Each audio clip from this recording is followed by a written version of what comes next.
Comment décririez-vous Olivia Sisman, le personnage que vous interprétez?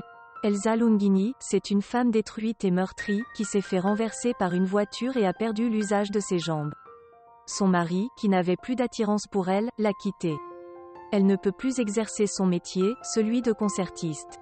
Sa vie s'est écroulée. Olivia mène une existence recluse, elle s'est renfermée sur elle-même, avec le sentiment de ne plus jamais pouvoir plaire. Quelle relation entretient Olivia avec Thomas Aubert, qui enquête pour démasquer le mystérieux corbeau dans cette intrigue? Plutôt tendu. On apprend qu'il a quitté l'affaire au moment où Olivia était à l'hôpital, 4 ans auparavant. Du coup, elle lui en veut et joue un peu la provoque, avec lui. Mais il y a aussi une attraction qui se met en place assez rapidement. Elle ne veut pas se l'avouer et refuse de le trouver séduisant. Olivia va rester tendue un bon moment.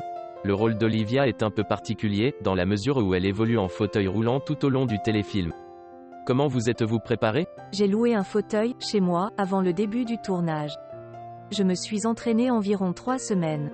Ce n'est pas évident, mais je n'avais pas envie d'arriver sur le plateau et faire perdre du temps à tout le monde. J'ai vécu en fauteuil un petit moment, et je me suis rendu compte à quel point c'était une galère. Au quotidien, c'est même un enfer. C'est dans ce genre de situation qu'on s'aperçoit des limites que cela impose dans la vie.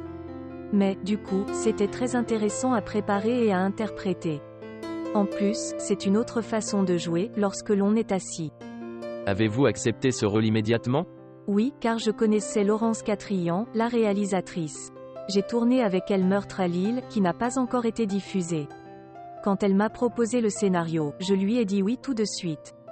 Le rôle me plaisait et j'étais en confiance avec elle. Votre personnage doit retrouver des photos du passé. On découvre ainsi de vrais portraits de vous, à différentes époques. Oui, ce sont des photos personnelles. Il y en a même une qui a été prise au Festival de Cannes. On m'a demandé des photos qui pouvaient être crédibles pour une concertiste, et qui fassent un peu « soirée ». Pour être honnête, j'ai demandé à ma mère, qui conserve toutes mes archives.